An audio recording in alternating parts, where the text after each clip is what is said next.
दोस्तों, अविनाश और डिग्गी के बीच जो फाइट हुई है उसकी इनसाइड स्टोरी निकल के आ चुकी है। एक और छोटी सी क्लिप निकाली है कलर्स वालों ने और उसमें दिखाया जा रहा है कि अविनाश सीधा सीधा पूछ रहा है उससे कि तू ये चाट चाट जो बोल रहा है ये किसको बोल रहा है। क्योंकि उसका एक फेमस है कि तू इसकी चाटने आ गया, तू उसकी चाटने आ गया। ये लड़के लड़कों में बोलते रहते हैं तो सब इग्नोर करते रहते हैं। लेकिन जब ये बात आप लड़की को बोलते हो तो थोड़ा सा ये लेवल इसका अप हो जाता है। लड़की को तुम ये नहीं बोल सकते कि तू उसकी चाटने आ गई, तू उसकी चाटने आ गई। है ना? गंदा लगता है ना? डिस्कस्टिंग।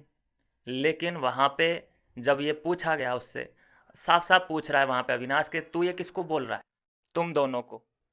उसने दोनों की तरफ उंगली जब उठाई है तो जब उसमें ईशा भी है और उसको जब बुरा लगा तो दोस्त होने के नाते ये फ़र्ज बनता है कि वो उसका मुंह तोड़ जवाब दे। उसके पास पूरे पूरे राइट्स हैं।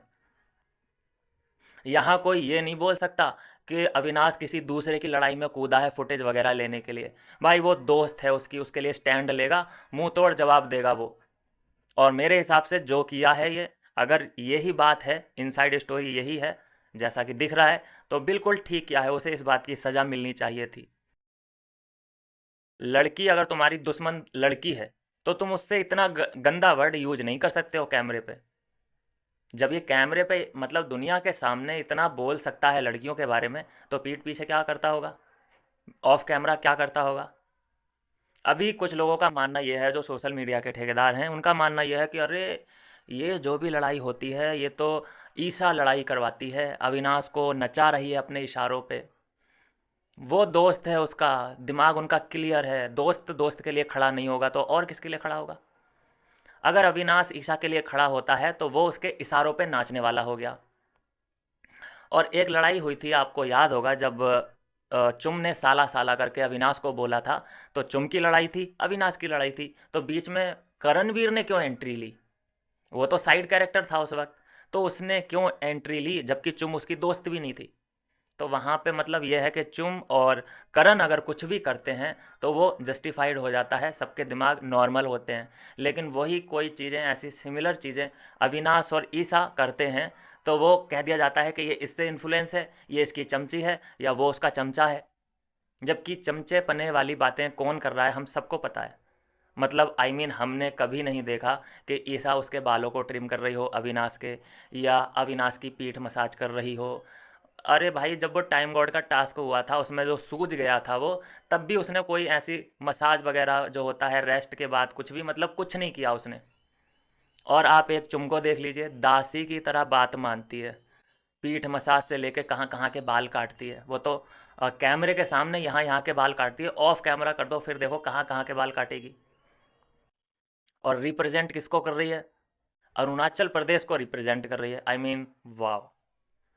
कल मैंने इनकी एक कन्वर्सेशन सुनी दोनों की, जिसमें ये ऐसे दासियों की तरह, मतलब उससे जब बात वो कर रहा होता है, कुछ समझा रहा होता है करण, तो इसकी नज़रें ऐसे मिलती नहीं है करण से, ऐसे जी हुजूर, जी, जी हुजूर, जी, जी हुजूर, ऐसे नज़रें झुकी हुई थी इसकी भाई साहब। और वो बात अपनी बोल रहा है, मतलब अगर वो तुम्हारा फ्रेंड है या फिर बॉयफ्रेंड है या वॉट एवर, लेकिन कम से कम तुम ऐसे दासियों की तरह बिहेव तो मत करो। ये तो दासियों के काम होते हैं कि राजा की आंख से आंख मिला के नहीं देखना है, सर उठा के बात नहीं करना है। वाओ। खैर, ये है दोस्तों अभी की कहानी कि केस जो चलेगा वो तो दिग्विजय और अविनाश और ईशा के ऊपर ही चलेगा। बाकी के लोग तो मुझे साइड कैरेक्टर लग रहे हैं वहाँ पे। वहीं पे करणवीर खड़ा है, खड़ा होता है जैसे यहाँ लड़ाई चल रही है, वो मुंह इधर को कर लेगा, होगा लड़ाई के इर्द गिर्द पास आस पास ही खड़ा होता है, लेकिन वो मुंह अपना इधर को कर लेता है ताकि कोई अगर पूछे बाद में कि भाई करणवीर क्या हुआ था, तो कह देगा कि सर मैं तो इधर की तरफ देख रहा था, मैं तो सर इससे बात कर रहा था उस वक्त। बात भी कर रहा होता है किसी और से ताकि उसको भी लगे कि हाँ करण मुझसे बात कर रहा है और उधर लड़ाई हो रही है। तो करण ने तो वो लड़ाई देखी ही नहीं।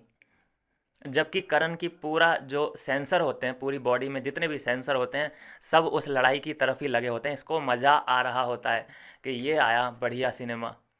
अविनाश की लड़ाई अगर दिग्विजय से, इसीलिए तो भाई उसने ये अपना गुर्गा तैयार किया है। इतनी नफरत दिग्विजय में कहाँ से आ गई? थोड़ी सी तो वो बाहर से लेके आया था। उसे पता चला दिग्विजय करण को कि हाँ इसके मन में उसके लिए नफरत तो है, लेकिन इसमें फूंक मार मार के अभी इस चिंगारी को मुझे ज्वाला बनाना है। कर दिया वो काम उसने, वो इतना भड़का दिया उसको कि वो अब खुलेआम कुछ भी बोल रहा है, लड़कियों के बारे में बोल रहा है, लड़कों के बारे में बोल रहा है, और इसी ग्रुप की उसे कमियां दिखाई दे रही हैं। तो ये दिग्विजय नहीं लड़ रहा है एक्चुअली, ये लड़ रहा है करणवीर। बॉडी दिग्विजय की है, दिमाग करण का है। और इतना बड़ा दोगला आदमी है, इतनी खुंदक है इसको अविनाश से, हम सब जानते हैं कितनी खुंदक है। ऐसे ऐसे करके, ये एक्सप्रेशन क्या होता है, ये एक्सप्रेशन क्या होता है, ये एक्सप्रेशन होता है कि मैं तुझे मारना चाहता हूँ, लेकिन मैं बस किसी वजह से, क्योंकि यहाँ पे ये वो प्लेटफॉर्म नहीं है कि मार कुटाई हो सके, मैं बाहर कर दिया जाऊँगा, इसलिए मैं तुझे मार नहीं रहा हूँ, नहीं तो तेरी एक चमाट मारूंगा। ये कल हमने खिन से देखी है कि नहीं देखी है, देखी है ना। लेकिन आज इंटरव्यू में क्या बोल रहा है कि सर अविनाश बहुत ही बढ़िया लड़का है, उससे अच्छा लड़का ही मैंने नहीं देखा। तो ये दोगलापन नहीं है तो और क्या है। आई मीन वाओ, ये बहुत बड़ा दोगलापन है। और जो दिमाग खोल के, अपने दिमाग का ढक्कन खोल के सोचेंगे, वो ही इन बातों को समझ सकते हैं। लेकिन जो करण के फैंस हैं, वो इन सभी बातों को भी डिफेंड करने आ जाएंगे।